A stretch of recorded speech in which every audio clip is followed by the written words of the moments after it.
श्री हरिवंश, राधे राधे महाराज जी।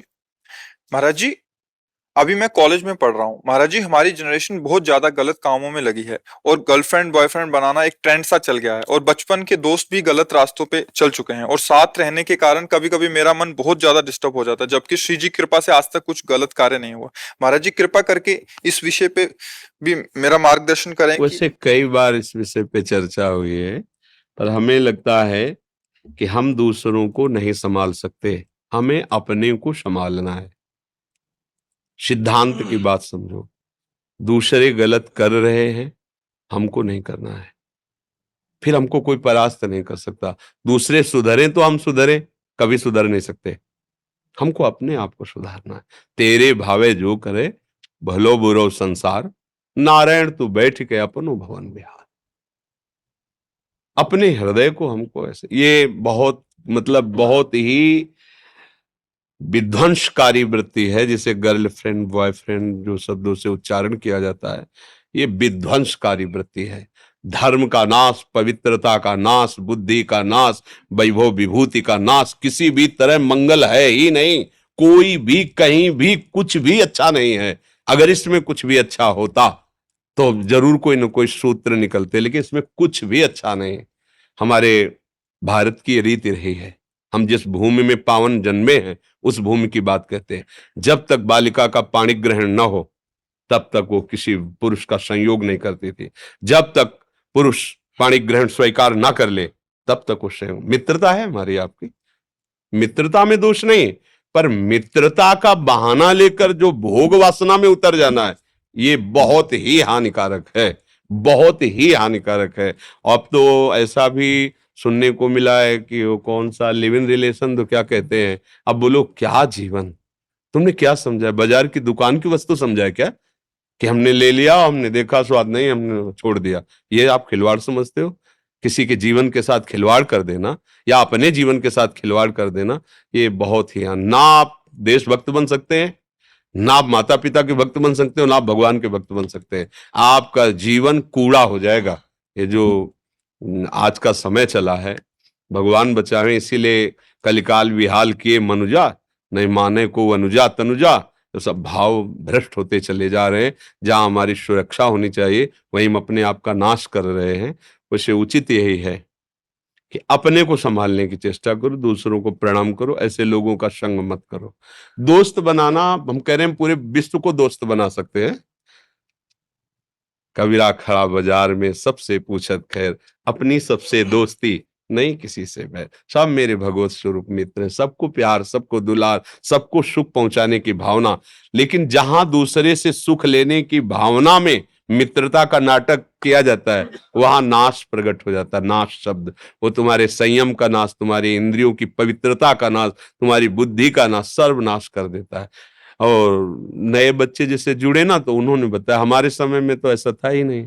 ये मोबाइल नहीं था, गर्लफ्रेंड बॉयफ्रेंड ये तो शब्द ही नहीं थे, शब्द ही नहीं। और सच्ची कहते हैं, गांव का ऐसा पवित्र जीवन कि 10 12 14 वर्ष तक तो उनको यही पता नहीं रहता था कि स्त्री पुरुष का कोई ऐसे व्यवहार भी होते। खेल रहे, नहा रहे, कूद रहे, ऐसा पवित्र। अब 8 10 वर्ष का बच्चा मोबाइल का पूरा इंजीनियर है। वो पूरी सब बातें जा, आज तक मोबाइल चलाना नहीं आया, जीवन में कोई मोबाइल नहीं रखा, आज भी नहीं है। तो बहुत संभलो, बहुत कलयुग का प्रभाव बढ़ रहा है। मोबाइल के द्वारा गंदी बातें देखने की सुविधाएं हो गई हैं, और दोस्तों के द्वारा तो टॉर्चर किया जाएगा। हमारे दोस्त लोग हमको ऐसा, फिर तो मुझे लगता है कि ऐसी दोस्ती तो नहीं है, ऐसा व्यवहार तो ठीक नहीं है। अच्छा, आज आपसे दोस्ती हुई, वो आगे एक शब्द और बता रहे थे, और रोक देने को क्या कहते हैं? दोस्ती दोस्ती को रोक देने को क्या कहते हैं? हाँ, अब बोलो ये अब वो दूसरे से है, वो दूसरे से। अगर आप अपनी शास्त्रीय भाषा में इस व्यवहार को घुमा के पूछो तो क्या कहोगे? अगर घुमा के पीछे बैक में आओ और महापुरुषों के वचनों से पूछो, तो अगर वो शब्द उच्चारण करेंगे ना, तो ऐसे चोट लगेगी आपके हृदय में कि कितना गिरा हुआ शब्द कहा जा रहा है। इसको क्या कहते हैं जानते हो? पीछे के शब्दों में शास्त्रों में पढ़ लेना। आज जिसे तुम खिलवाड़ समझ रहे ना, इससे ब्रेक किया, क्या ब्रेकअप, हाँ ब्रेकअप, और दूसरे से फिर मित्रता, फिर उससे, फिर तीसरे से, फिर चौथे से। तो अब हम क्या उस शब्दों को बोले? आप लोग अपने मन और बुद्धि को डांट नहीं सकते हो, इतने गंदे आचरण कर रहे हो। जब आप गृहस्थी में जाओगे तो आपकी क्या निष्ठा होगी? रोज अलग अलग होटल से भोजन मंगाओ, फिर एक रसोई में तुम 1 महीना खा के दिखाओ हमें, नहीं खा पाओगे। चाहे जितना अच्छा भोजन बने, मन कहेगा कि आज होटल से लाओ, आज ब्रजवासी वाले होटल से लाओ, कल उस ढाबा से लाओ, क्योंकि दुष्ट रसेंद्री ये चंचल हो गई। फिर अन्य इंद्रियां जिनको आप चंचल कर रहे हो, फिर क्या होगा? फिर जीवन व्यर्थ हो जाएगा। इसलिए पवित्र गृहस्थ धर्म या भगवत आराधना जो भी, ये सब भगवत प्राप्ति के लिए है। जैसे पति पत्नी का है ना, ये भगवान की पूजा के लिए। सृष्टिवर्धन जो सेवाएं हैं वो होंगी, और दोनों मिलकर के खूब धर्म से चलो और भजन करके दोनों भगवत प्राप्त हो जाओ। ऐसा थोड़ी कि ये गंदे आचरणों के लिए है कि खूब, ऐसा नहीं, ऐसा नहीं। बहुत बहुत अब समय बहुत खराब हो रहा है।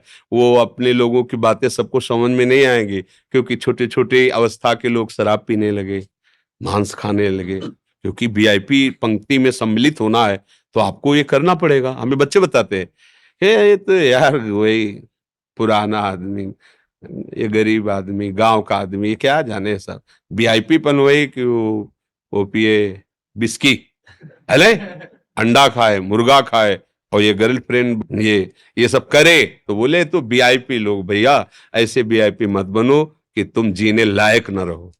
देख लेना, आप खुद अपने जीवन को देख लेना एक दिन, क्योंकि तुमने मनोरंजन किया ना, अब तुम्हारे जीवन में मनोरंजन उतरेगा, तुम देखोगे। फिर लोग कहते हैं कि आप तो बाबा जी हो, आप तो समझा देते हो, लेकिन आपके ऊपर बीती है क्या? वैसे बताइए, आपके ऊपर भी आपके ऊपर तो बीती नहीं, क्योंकि लड़का बच्चा परिवार तो है नहीं, तो उपदेश देना तो सहज है। ऐसी बात नहीं है। हम जब बात करते हैं आपके चित्त में चित्त लगा के बात करते हैं, उस समय आपके हृदय में जो होता है वही मेरा हृदय अनुभव करता है, तभी बोलते हैं। संतों का जो अनुभव होता है वो आपके विषय की, जैसे आपको लगा मेरे मन की बात कह दी, तो ऐसे नहीं होता। आपके मन और हमारा मन तदात्म हुआ और उस समय उसने अनुभव किया, ऐसी स्थिति होती, उसका वर्णन कर रहे हैं।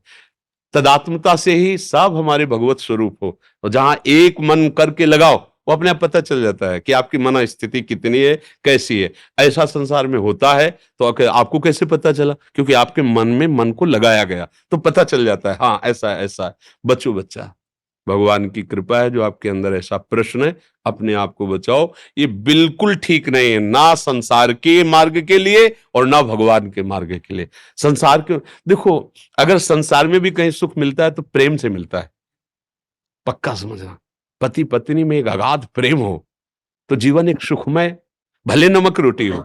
देखो, गृहस्थी में भी नमक रोटी है, कोई अच्छी व्यवस्था नहीं, लेकिन दोनों मुस्कुरा रहे हैं, दोनों एक दूसरे से प्यार करते हैं, ठीक धर्म से चलते हैं, बढ़िया गृहस्थी। और वो प्यार कैसे करें? प्यार की भूमिका तो पहले ही नष्ट हो गई, अब रह क्या गया है? अब तो खोखला जीवन है। अब क्या होगा? अशांति, वृत्तियां व्यभिचार में प्रवृत्त। ये जो आजकल सुनते हो ना, ऐसा ऐसा ऐसा हुआ, कई लोगों ने मिलकर ऐसा ऐसा, कैसे अत्याचार कोई कर सकता है? कितना हमारा हृदय अपने शरीर को प्यार करता है, हम ऐसे ही शरीर वालों के साथ कैसा व्यवहार करते हैं? क्या ये हमारा हृदय देखो कितना कठोर, कितना गंदा हो गया। अगर हमारी बहन को कोई गंदी दृष्टि से देख ले तो हमें बर्दाश्त नहीं होगा, और दूसरे की बहन के साथ हम क्या व्यवहार करते हैं वो मुझे बर्दाश्त हो जाता है। कैसी बुद्धि निम्न कोटि की, नीच कोटि के हो गए। इसलिए संभालो, अपने जो साथ हो उनको भी संभालो, जो संभल पाए, नहीं तो आप चलो। ये मार्ग अपने आप के संभालने का है। प्रभु, मैं घर से मतलब पहली बार अकेले कहीं बाहर जाने के लिए निकला हूँ, और प्रभु आपके दर्शन से मतलब कुछ हो बढ़िया है।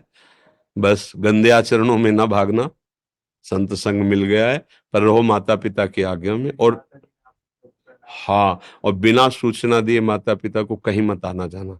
देखो, माता पिता सबसे बड़े परमात्मा है हमारे, वो गुरु हैं, सबको मानना चाहिए। वयोवृद्ध माता पिता का व्यवहार नहीं देखना चाहिए, वो चाहे गाली दें, कड़वा व्यवहार करें, पर आपको है कि जब तक उनका शरीर रहे, उनकी दासता से युक्त रहोगे तो जीवन सुखी रहेगा। माता पिता भले कड़वा बोले, लेकिन जितना वो प्यार करते हैं ना हृदय से, दूसरा नहीं करेगा। चाहे जितना दुख हो, जब माँ ऐसे हृदय से लगा लेती ना, तो एक असीम आनंद मिलता है। तो ऐसे माता पिता को सूचना देके उनकी आज्ञा में रहकर ही धाम आदि कहीं भी आया जाए, उनकी अनुमति ले ले और उनका आशीर्वाद ले ले, फिर यात्रा करे, फिर अपने जीवन को सतमार्ग में चलावे, अच्छा रहेगा।